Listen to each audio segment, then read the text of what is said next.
तो hello guys, आज हम लोग जो है बात करने वाले हैं इस वीडियो में application of Maxwell's thermodynamic relation के ऊपर। ठीक है, तो अगर तुमने मैक्सवेल की थर्मोडायनेमिक इक्वेशन नहीं देखी है फॉर सम रीजन, तो वो वीडियो देख लो। उसमें मैंने डिराइव किया है कैसे हम लोग मैक्सवेल की 6 इक्वेशंस जो हैं, होती 4 है लेकिन 6 रिलेशंस हैं, वो कैसे डिराइव करते हैं और जनरल फॉर्म कैसे डिराइव करते हैं वो बताया।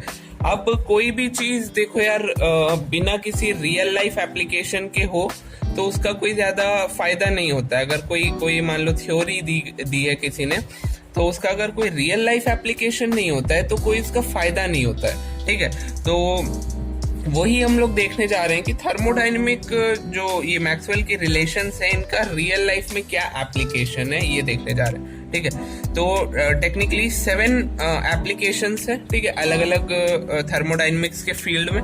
जैसे कि आज जो हम लोग देखने जा रहे हैं, स्पेसिफिक हीट इक्वेशन में कैसे यूज किया जाता है। जो जनरल तुम लोगों ने देखा होगा CP - CV = R। ठीक है, तो ये इक्वेशन जनरल इक्वेशन नहीं है, ये सिर्फ रियल गैसेस के लिए फॉलो होती है। वैसे ही वॉन डेर वाल गैस के लिए क्या इक्वेशन होगी, ये सब हम लोग को देखना है। Second, Joule Thomson cooling. तुम लोगों ने देखा होगा, जूल थॉमसन इफेक्ट के बारे में सुना होगा, जो फ्रिजेस में होता है। ठीक है, तो उसको कैसे ये रिलेशन एक्सप्लेन करते हैं। जूल थॉमसन कोफिशिएंट निकालना, इससे हम लोग को इजी हो जाता है मैक्सवेल थर्मोडायनेमिक रिलेशन से। टेम्परेचर ऑफ इन्वर्जन, ये भी हम लोग देखेंगे क्या होता है। Heating effect of hydrogen and helium at room temperature. Hydrogen और हीलियम रूम टेम्परेचर पे हीटिंग इफेक्ट क्यों शो करते हैं। Temperature change in adiabatic process. Adiabatic process में टेम्परेचर का क्या चेंज होता है। और क्लॉसियस-क्लैपेरॉन इक्वेशन, या फिर first equation of latent heat भी जिसे कहा जाता है, वो हम लोग देखने वाले हैं। तो शुरुआत करते हैं स्पेसिफिक हीट इक्वेशन से। तो चलो फिर देखा जाए स्पेसिफिक हीट इक्वेशन क्या होती है। तो सबसे पहले हम लोग देख लेते हैं स्पेसिफिक हीट इक्वेशन के लिए। ठीक है, तो जैसा कि तुम लोग जानते हो, dq की वैल्यू होती है NCP dt। ठीक है, कह सकते हैं, या फिर अगर कांस्टेंट वॉल्यूम के लिए कहें तो dq की वैल्यू होती है NCV dt। यहाँ से हम लोग Cp की और Cv की वैल्यू निकाल लेते हैं। तो यहाँ पे अगर हम लोग एज्यूम कर लें कि n की वैल्यू 1 है, कितनी है, n की वैल्यू 1 अगर हम लोग एज्यूम करें तो क्या वैल्यू आएगी, तो जो है Cp की वैल्यू आ जाएगी dq/dt। सही है, यहां से बस इधर से n की वैल्यू 1 डाली है इस इक्वेशन से, और Cp को अकेला कर लिया और कुछ नहीं किया। वैसे ही यहाँ पे Cv की वैल्यू कितनी आ जाएगी, dq/dt। अच्छा, Cp में कौन कांस्टेंट रहता है, प्रेशर, और यहाँ पे कौन कांस्टेंट रहता है, वॉल्यूम। ठीक है, तो इसीलिए कभी कभी इसको जो है ΔQ/ΔT भी लिखा जाता है, क्योंकि हमारे पास बाकी सब मटेरियल जो है कांस्टेंट नहीं हुआ अगर, तो उसको एज्यूम करना पड़ता है कांस्टेंट। ठीक है, और Cv की वैल्यू क्या हो जाएगी, ΔQ/ΔT एट कांस्टेंट भी। ठीक है, ΔQ यूज किया, आई होप समझ में आ गया होगा। तो अब हम लोग स्प्लिट करने जा रहे हैं। जैसे कि यहाँ पे गौर से देखना, मैं एज्यूम कर रहा हूँ जो हमारा S है, यानी कि जो एंट्रोपी है, वो सिर्फ और सिर्फ टेम्परेचर और वॉल्यूम का क्या कहते हैं, फंक्शन है। ठीक है, मैं एज्यूम कर रहा हूँ कि जो हमारा एंट्रोपी है वो सिर्फ और सिर्फ टेम्परेचर और वॉल्यूम पे डिपेंड कर रहा है। ठीक है, तो ये अजम्पशन को जरा काम पे लगाते हैं। तो ds की वैल्यू क्या हो जाएगी, ds हमारा हो जाएगा। अच्छा, यहाँ पे थोड़ा सा मैं मैथमेटिकल पार्ट फिर से बताना चाहूंगा कि जब भी ऐसा डिफरेंशियल, हमको परफेक्ट डिफरेंशियल दिया जाता है, किसी एक कोई भी ऐसा फंक्शन है जो दो क्या कहते हैं, इंडिपेंडेंट वेरिएबल्स पे डिपेंड कर रहा है, t और v जैसे कि। ठीक है, तो इसको स्प्लिट करने का तरीका ये होता है। इसको एक बार तुम लोग अच्छे से देख लो। यहाँ पे ΔS/ΔT पहले के रिस्पेक्ट में पार्शियली डिफरेंशिएट कर दिया करो, दूसरा जो है कांस्टेंट रखते हुए। ठीक है, यहाँ पे t और v है, तो पहले t के रिस्पेक्ट में डिफरेंशिएट किया, v को कांस्टेंट रखते हुए, और यहाँ पे dt लगा दिया, जो नीचे वही ऊपर। ठीक है, याद करने का तरीका है। प्लस अब वैसे ही अब v के लिए करेंगे, v के रिस्पेक्ट में डिफरेंशिएट करो, ठीक है, जो नीचे वही ऊपर लिख दो, और यहाँ पे v है अंदर, तो बाहर क्या हो जाएगा हमारा t हो जाएगा। ये बात आई होप समझ में आई हो। अगर कोई एक फंक्शन है जो दो पे डिपेंड कर रहा है, दो चीजों पे डिपेंड कर रहा है, तो तुम्हें जो है इसको स्प्लिट ऐसे करना है, डेबर एस बाई डेबर टी, जो नीचे वही ऊपर, ठीक है, बाहर कांस्टेंट, जो अंदर है उसका दूसरा वाला बाहर होगा एज अ कांस्टेंट, वैसे ही सेम इधर, ठीक है। तो इसको मैं जो है dt से एक काम करता हूँ, डिवाइड कर देता हूँ, ठीक है। तो ये क्या हो जाएगा, डेबर एस बाई डेबर टी, v तो ऐसे ही रहेगा, ये dt बाई dt हो जाएगा, ये बात क्लियर है, plus del S by del v, v है सॉरी, ये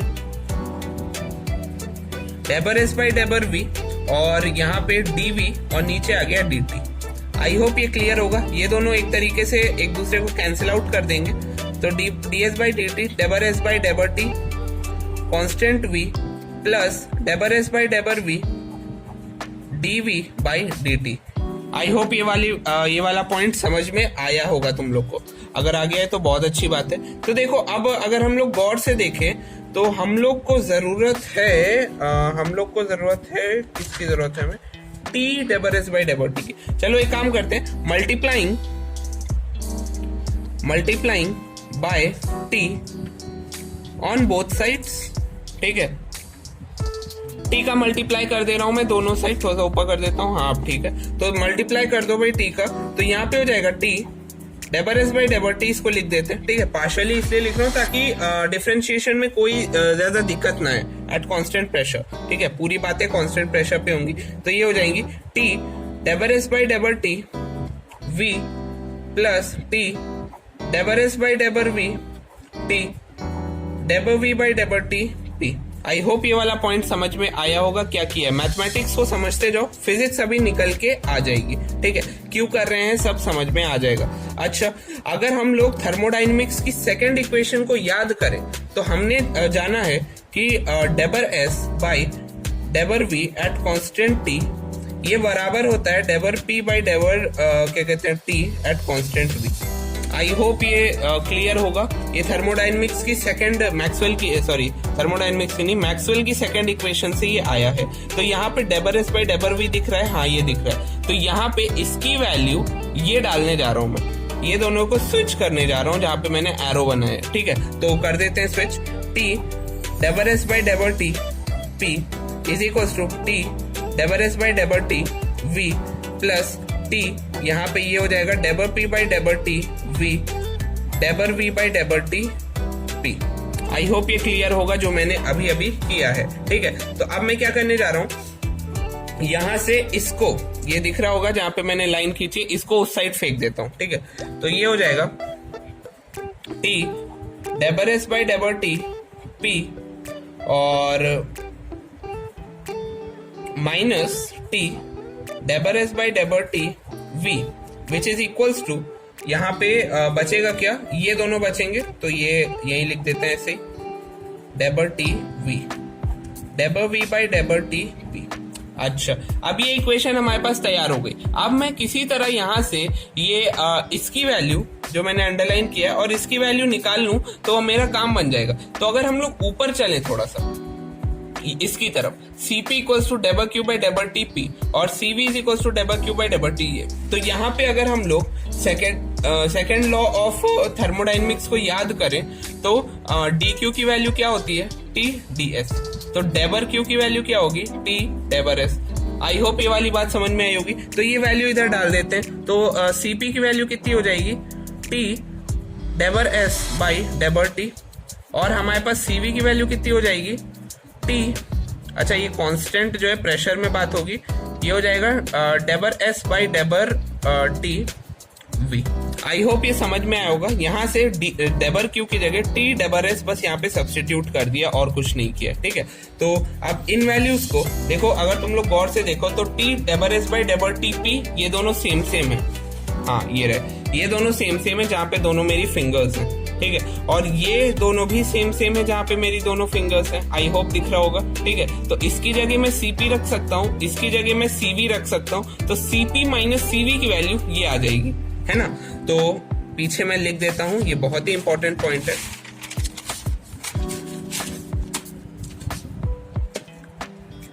तो Cp माइनस Cv की वैल्यू आ गई टी डेबर पी बाई डेबर टी वी और डेबर V by डेबर T V. I hope ये समझ में आया होगा। एक बार फिर से देख लेते हैं, ठीक है, क्या किया हम लोगों ने। यहाँ पे डी क्यू की value N C P D T होती है। एन की वैल्यू अगर हम लोग 1 एज्यूम करें, ठीक है, तो सी पी की वैल्यू जो है डी क्यू बाई ए आ जाएगी। यहाँ से मैंने क्या किया, थर्मोडाइनमिक्स की सेकंड इक्वेशन उठाई, यहाँ से जो है डेबर क्यू की वैल्यू टी डेबर एस जो है मैंने सब्स्टिट्यूट कर दिया, ठीक है।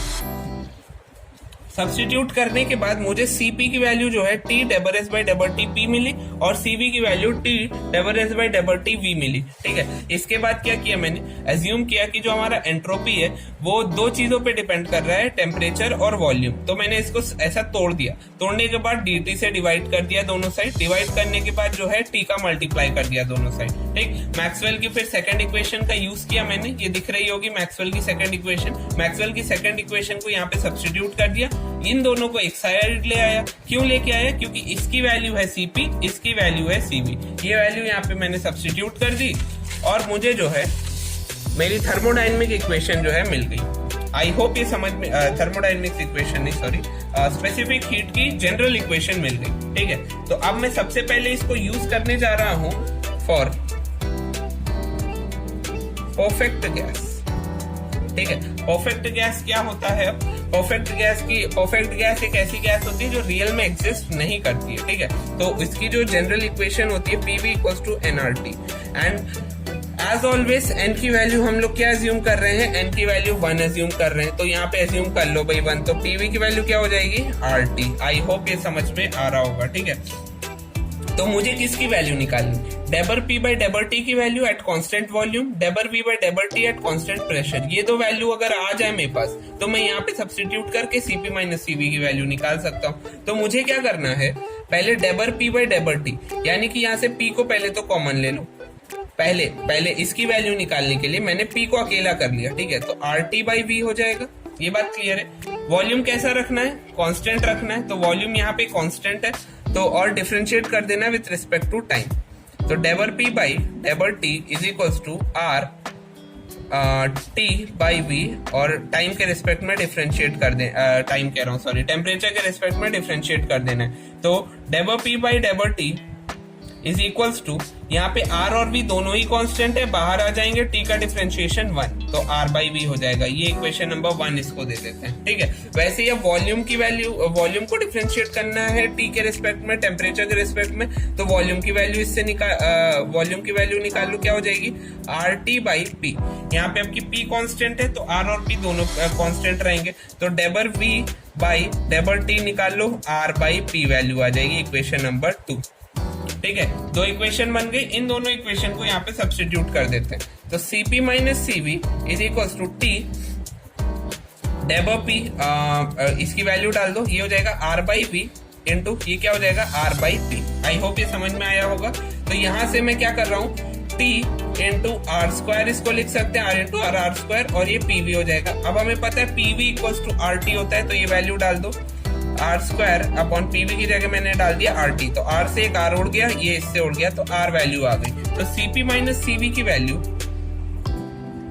R आ गई, किसके लिए, परफेक्ट गैस के लिए। 12th में मेरे ख्याल से तुम लोगों ने ये चीजें पढ़ी होंगी, ठीक है। परफेक्ट गैस के लिए Cp माइनस Cv जो है R होता है, और इसी को हम लोग मेयर्स इक्वेशन भी कहते हैं, अगर याद हो, ठीक है। Cp minus Cv equals to R, Mayer's equation. तो ये कहां से आया, आई होप समझ में आ गया होगा तुम लोग को। चलो फिर आगे बढ़ते हैं। अब मैं सेकंड यूज करने जा रहा हूं, वॉन डर वॉल्स इक्वेशन, ठीक है। वॉन डर वॉल्स इक्वेशन या वॉन डर वॉल गैस के लिए हम लोग करने जा रहे हैं। अभी तो रियल गैस के लिए कर रहे थे, अब वॉन डर वॉल गैस के लिए करते हैं, ठीक है। वॉन डर वॉल तो गैस की इक्वेशन क्या होती है, P plus A by V square V minus V is equals to RT, ठीक है। ये बात आई होप क्लियर होगी। अब यहाँ से फिर से वही काम करना है हम लोग को, क्या करना है, इसको लेके आता हूं मैं नीचे, हाँ। यहाँ से हम लोग को क्या करना है, यहाँ से जो है डेबर P बाई डेबर T एट कांस्टेंट वॉल्यूम, डेबर V बाई डेबर T एट कांस्टेंट प्रेशर, ठीक है। तो बहुत सिंपल है, एक बार तुम लोग, मैं तो कह रहा हूँ खुद से ट्राई कर लो इस चीज को, ठीक है। तो अगर ट्राई कर रहे हो तो बहुत अच्छी बात है, पॉज करके कर लिया होगा, नहीं किया तो इट्स योर लॉस। तो मुझे प्रेशर को डिफरेंशिएट करना है टेम्परेचर के रिस्पेक्ट में, तो प्रेशर वाला टर्म ये रहा, ठीक है, और वॉल्यूम कांस्टेंट है तो वॉल्यूम वाला टर्म ये रहा, तो मैं इसको जो है यहाँ फेंक देता हूँ। तो ये क्या हो जाएगा, P plus A by V square is equals to RT by V minus B. I hope ये समझ में आया होगा, बस उसको उधर मल्टीप्लाई में था, डिवाइड में उधर फेंक दिया, ठीक है। तो एक बार डिफरेंशिएट कर देता हूँ विद रिस्पेक्ट टू, तो ये हो जाएगा डेबर P बाई डेबर T, ठीक है, और यहाँ पे प्लस बताओ A कांस्टेंट है, V भी कांस्टेंट है, तो इसका टेम्परेचर के रिस्पेक्ट में डिफरेंशिएशन करेंगे तो ये तो 0 आ जाएगा। ये बात क्लियर है, आई होप ये बात समझ में आई होगी, ठीक है। और इज इक्वल्स टू R, ये R भी कांस्टेंट है, V और B भी कांस्टेंट है, तो ये R V माइनस बी बाहर ही रहेगा और टेम्परेचर का जो है 1 हो जाएगा। तो डेबर P बाई डेबर T एट कांस्टेंट वॉल्यूम जो वैल्यू आएगी R by V minus b, इसको इक्वेशन नंबर 1 बोल देते हैं इस वाले केस के लिए, ठीक है। अच्छा, अब सेकंड हम लोग को क्या निकालना है, सेकंड हम लोग को निकालना है डेबर V बाई डेबर T एट कांस्टेंट P। हाँ दिख रहा है, हाँ, वॉल्यूम को डिफरेंशिएट करना है टेम्परेचर के रिस्पेक्ट में। तो यहाँ पे प्रॉब्लम क्या है, वॉल्यूम दो जगह पे, ठीक है, तो दो टर्म वॉल्यूम वाले तो ये दिक्कत कर सकते हैं, तो इनको हैंडल करने के लिए हम लोग को फर्स्ट सेकंड लगाना पड़ेगा। तो डायरेक्टली डिफरेंशिएट कर दो, तो पहले को रोकते और सेकंड का डिफरेंशिएशन करते हैं, तो इसका डिफरेंशिएशन क्या हो जाएगा, डेबर V बाई डेबर T, सिंपल एज दैट, ठीक है। चलो एट कांस्टेंट प्रेशर कांस्टेंट है, ठीक है। चलो अब V माइनस बी को रोकते हैं और इसको कर देते हैं, तो P हमारा कांस्टेंट है, P तो 0 हो जाएगा। अच्छा, तुम लोग ये कंफ्यूज तो नहीं हो रहे ना, कभी ये कांस्टेंट कभी वो कांस्टेंट, तो इन दोनों केसेस के लिए हम लोग जो है अलग अलग ले रहे हैं, ठीक है। जब हम लोग P को डिफरेंशिएट कर रहे हैं T से तो वॉल्यूम को कांस्टेंट मान रहे हैं, जब V को डिफरेंशिएट कर रहे हैं T से तो हम लोग प्रेशर को कांस्टेंट मान रहे हैं, ठीक है। तो इस चीज का ध्यान रखना है, इससे कंफ्यूज नहीं होना है तुम लोग को। चलो आगे बढ़ते हैं। तो अब मैं क्या करने जा रहा हूँ, हाँ मैंने सेकंड को रोका, फर्स्ट को डिफरेंशिएट करने जा रहा हूँ। तो फर्स्ट में देखो P तो कांस्टेंट है, तो ये तो 0 हो जाएगा, इसका क्या हो जाएगा, minus A by V cube, minus 2A by V cube is equals to, यहाँ पे यहाँ पे हम लोग जो है टेम्परेचर के रिस्पेक्ट में करेंगे तो T तो 1 हो जाएगा, T का डिफरेंशिएशन 1, तो R बचेगा यहाँ पे। आई होप ये वाला चीज तुम लोग को समझ में आई होगी, ठीक है। तो यहाँ से हम लोग को वैल्यू क्या निकल के मिल जाएगी, अच्छा डेबर V बाई डेबर T भी हो जाएगा साथ में, ठीक है। तो यहाँ से हम लोग वैल्यू डेबर V बाई डेबर T को बाहर खींच लेते हैं, कॉमन खींच लेते हैं एट कांस्टेंट प्रेशर, तो अंदर क्या बचेगा, P plus A by V square plus V minus B into minus 2A by V cube. I hope ये वाला V क्यूब है, ये V है ये, ठीक है। आई होप ये समझ में आया होगा जो मैंने यहाँ पे किया है, ठीक है।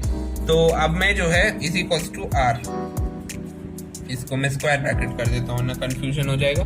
ये दिख रहा है, हाँ दिख रहा है। तो यहाँ से हम लोग को क्या निकालना है, डेबर V बाई डेबर T की वैल्यू निकालनी, इसको थोड़ा सा सॉल्व कर लेते हैं, ठीक है। इस पार्ट को थोड़ा सा सॉल्व कर लेते हैं, आओ करते हैं।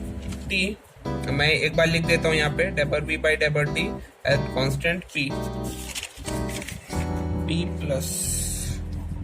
Plus A by V square minus, direct लिख रहा हूँ, V माइनस V और क्या हो जाएगा, माइनस B और 2A बाई वी क्यू, ठीक है। तो अब मैं क्या करने जा रहा हूँ, इसको ब्रैकेट में बंद, इक्वल्स टू R। तो अब मैं क्या करने जा रहा हूँ, यहाँ पे कुछ सब्स्टिट्यूशंस करने जा रहा हूँ, ठीक है। तो बताओ P plus A by V square, अगर हम लोग जनरल इक्वेशन देखें यहाँ से वॉन्डर वॉल की, आई होप ये इक्वेशन दिख रही है तुम लोग को, काम करता हूँ मैं, इस पर घुमा देता हूँ, हाँ। तो ये जनरल इक्वेशन दिखी, P plus A by V square V minus B is equal to RT, ठीक है। तो यहाँ से P plus A by V square की वैल्यू क्या हो जाएगी, RT by V minus B, ठीक है। तो ये बात समझ में आई, इसकी वैल्यू चाहिए मुझे, P प्लस ये जो मैंने अंडरलाइन किया अभी, ठीक है, इसकी वैल्यू चाहिए जो डबल अंडरलाइंड है, तो इसको मल्टीप्लाई में इधर फेंक देना है। तो देखो यहाँ पे खैर लिखा भी है, तो ये वैल्यू मुझे चाहिए, ठीक है। तो इसकी जगह में ये सब्स्टिट्यूट करने जा रहा हूँ उधर, तो सब्स्टिट्यूट कर देते हैं भाई, तो कर दिया जाए, आओ। तो ये क्या हो जाएगा, इसकी जगह हम लोग क्या लिखने वाले हैं, हम लोग लिखने वाले हैं R upon V minus B. I hope ये समझ में आया होगा तुम लोग को, ठीक है। RT था, हाँ, RT upon V minus b, खैर। तो minus V minus b 2a upon V cube, और बाहर हमारा डेबर V by डेबर T at constant pressure तो चल ही रहा है, is equals to R. I hope ये समझ में आया होगा क्या किया है, ठीक है। तो अब हम लोग क्या करने जा रहे हैं, अब हम लोग जो है डेबर वी बाई डेबर टी की वैल्यू निकालने जा रहे हैं एट कांस्टेंट पी। तो मैं थोड़ा सा एक स्टेप आगे बढ़ रहा हूँ, R upon V minus b upon R T upon V minus B का whole square minus 2a by V cube. ये चीज समझ में आई कि नहीं आई, ये एक अब मैं देखता हूँ। तो देखो यहां से हम लोगों ने क्या किया, v माइनस बी बाहर कॉमन खींच लिया, ठीक है। v माइनस बी कॉमन खींचेंगे तो अंदर क्या बचेगा, R T upon V minus B का होल स्क्वायर और यहाँ पे 2a बाई वी क्यूब। ये बात क्लियर है। और जो v माइनस बी खींचा है वो इधर फेंक दिया तो वो अपॉन में आ जाएगा, ये बात क्लियर है। अपॉन में आएगा और ये पूरी चीज भी नीचे चली जाएगी, तो ये भी नीचे ये भी नीचे। तो एक स्टेप डायरेक्ट किया मैंने, क्या किया, इन दोनों से v माइनस बी बाहर खींचा, ठीक है। v माइनस बी बाहर खींचने का मतलब ऊपर से v माइनस बी खींचा, तो यहाँ से तो चला जाएगा, सिर्फ ये बचेगा, लेकिन यहाँ पे तो था ही नहीं, तो ये नीचे स्क्वायर बचेगा। ये बात क्लियर है। आई होप ये क्लियर है तुम लोग को, वरना मैं एक स्टेप एक काम करता हूँ बड़ा। चलो अच्छा, मेरे ख्याल से आ गया होगा, कमेंट करके बता देना ये वाला स्टेप आया है कि नहीं आया है, ठीक है। तो यहाँ से ये डेबर v by डेबर T at constant p की वैल्यू तो हम लोगों ने निकाल ली है, ठीक है। अब इन दोनों वैल्यूज को हम लोग को कहाँ पे सब्स्टिट्यूट करना है, ये जो जनरल इक्वेशन हम लोगों ने बनाई थी, ये दिख रही है तुम लोग को, हाँ, जनरल इक्वेशन ये जो बनाई थी यहाँ पे सब्स्टिट्यूट करनी है। ये निकाल चुके थे, इसकी वैल्यू ऑफ सब्स्टिट्यूट करनी है। तो मैं एक काम करता हूँ, जल्दी जल्दी सब्स्टिट्यूट करके यहाँ पे लिख देता हूँ, देखते हैं तुम लोग जो है पकड़ पाते हो कि नहीं मुझे। तो cp minus cv is equals to, देखो मैं दोनों वैल्यूज डाल दे रहा हूँ, r upon V minus b, r upon V minus b upon R T upon V minus B का whole square minus 2a upon V cube, ठीक है। ये दोनों वैल्यूज मैंने सब्स्टिट्यूट कर दी उसके अंदर। ये एक वैल्यू देखो यहाँ पे दिख रही है और वो वैल्यू ये रही फर्स्ट वैल्यू जिसको मैंने ऐसे अंडरलाइन किया है, और ये रही जिसको मैं डब्बे के अंदर बंद कर रहा हूँ, ये रही सेकंड वैल्यू। आई होप दिख रही होंगी दोनों वैल्यूज, ठीक है। तो ये दोनों वैल्यूज को मैंने सब्स्टिट्यूट कर दिया है। अब हल्का सा इसको सॉल्व करने का टाइम आ गया है। तो सॉल्व करने के बाद जो आंसर आएगा वो ये है 1 minus 2a by V cube into V minus B का whole square upon R T. I hope ये वाला पार्ट तुम लोग को समझ में आया होगा, ठीक है। बस इसको सॉल्व किया है मैंने, ठीक है। अब कैसे सॉल्व किया है देखो, यहाँ पे इन दोनों को मल्टीप्लाई कर दो, यहाँ पे r क्या कहते हैं v माइनस बी, इन दोनों को तो R square upon V minus B का होल स्क्वायर हो जाएगा, ठीक है। R T upon V minus B का, जब इसको ऊपर नीचे फेंकोगे तुम लोग एलसीएम लेके तो ये कट आ जाएंगे, ठीक है। तो कटने के बाद ये बचेगा। आई होप ये समझ में आया होगा, ठीक है। तो जल्दी कर रहा हूँ मैं, स्टेप्स को स्किप कर रहा हूँ, मुझे पता है करना नहीं चाहिए, लेकिन स्टेप्स को स्किप कर रहा हूँ ताकि तुम लोग का टाइम थोड़ा सा बचे, ठीक है। ये वाला स्टेप खुद से एक बार ट्राई करना सॉल्व करने का, इसको सॉल्व करने पे ये आना चाहिए। अगर आ रहा है तो बहुत अच्छी बात है, वरना एक बार फिर से ट्राई करो, ठीक है। आई होप समझ में आया होगा। चलो आगे बढ़ता हूँ मैं। या तो तुम लोग इसको ऐसे भी कर सकते हो, यहाँ से जो है R T by V minus B को होल स्क्वायर को बाहर खींच लो और जो है इसको और ऊपर से काट दो, तो तब भी हो जाएगा तुम लोग का ये वाला स्टेप, ठीक है। खैर, तो cp माइनस cv की वैल्यू जो है फर्दर इसको जब हम लोग सॉल्व करेंगे, r upon 1 minus 2a by V cube into V square by R T. मैंने क्या किया, यहाँ से b की जो वैल्यू थी, ये क्योंकि बहुत छोटी होती है, इसको निग्लेक्ट कर दिया सिंप्लिसिटी के लिए, ताकि ये आराम से कट जाए। हालांकि जनरल इक्वेशन तो यही आनी चाहिए, लेकिन फिजिक्स में क्या होता है, कई बार हम लोग जो नेग्लेजिबल चीजें होती हैं उनको नेग्लेक्ट कर देते हैं, जो नेग्लेक्ट करने लायक होती है, ठीक है।